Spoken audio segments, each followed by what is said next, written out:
You see how easy it is to create the stonework. Now that we've put these little nicks in, remember that we did those earlier, we can just go over those with the brush.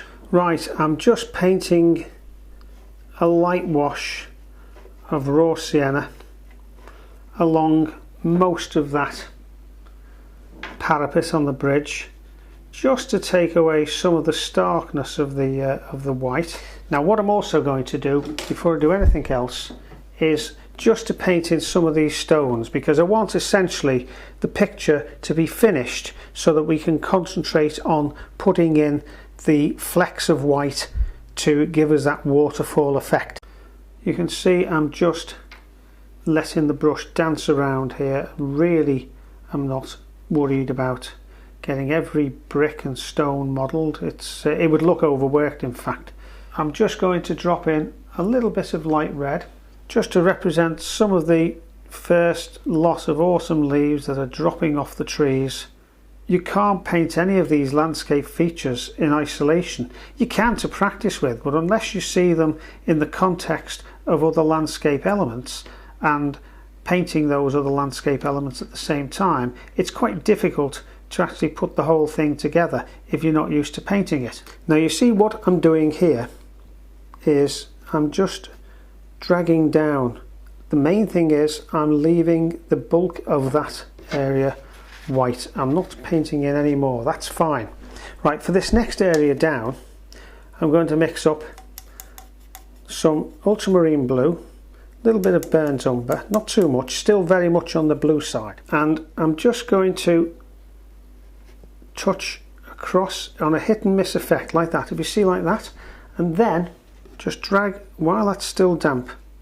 I'm just going to drag sideways. I don't want or need to get that blue paint or that darker paint all the way down the waterfall, and just agitate a little bit of that dark colour at the bottom just to represent where it's hitting the water and sort of foaming up slightly. Stab, stab, stab, stab, not too much, random, and just dragging sideways to keep it all horizontal. I need anyway to paint that line across like that, not absolutely dead straight. I don't need this to be ruler straight. I don't want it to be ruler straight, in fact, but I don't want it to be sticking up. If anything, I want those little bits and pieces to be sticking downwards a little bit like that. And again, wipe out the brush, hold it sideways and drag it down. This really is so simple with this hit and miss brush technique, but do you see what I mean now about less is more? You just do enough and no more. If you start fiddling with this and adding all sorts of blue, you'll lose all of that white and spoil the whole effect. How difficult is that to create such a convincing effect of a miniature waterfall? The beauty for once of using the small brush is that it's actually quite difficult to get an excessive amount of paint on, especially when you're painting something as small and as detailed as this.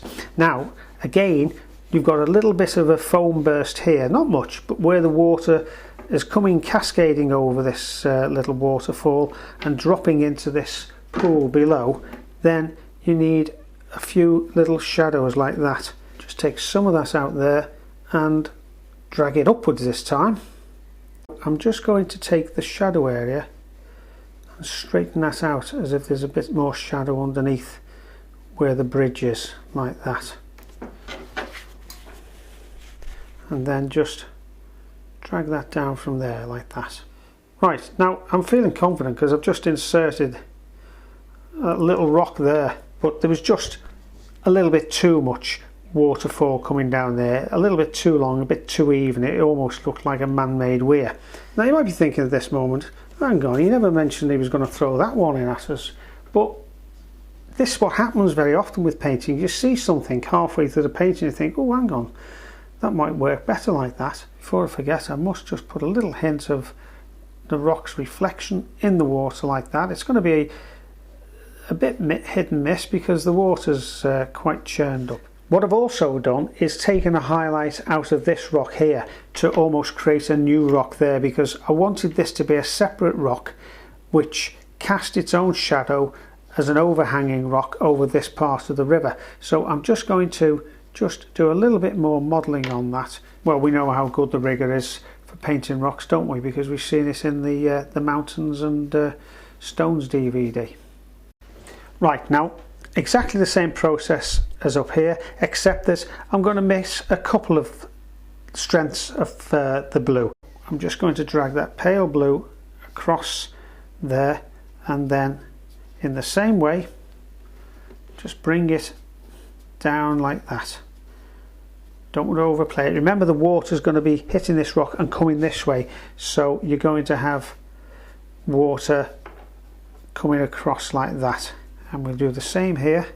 Just take that across like that. I think we'll just take some of that out because that's perhaps gone across a little bit too far, so we'll put some of that darker blue in underneath. Remember, the light is hitting this full on and it's hitting this side on, so we do want some shadow on this left hand side. Right, I've put an added layer, a stronger layer of blue on, and I'm just going up into and over that area of the water. I think we'll actually paint that pretty well the same colour as this, because it's actually going to be darker with the reflection of that rock immediately above it.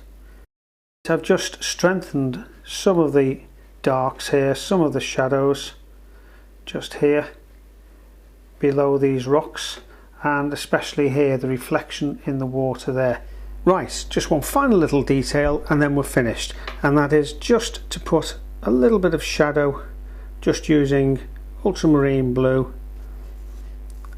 and a tiny touch of burnt umber just around here on those areas where the rocks are casting a shadow.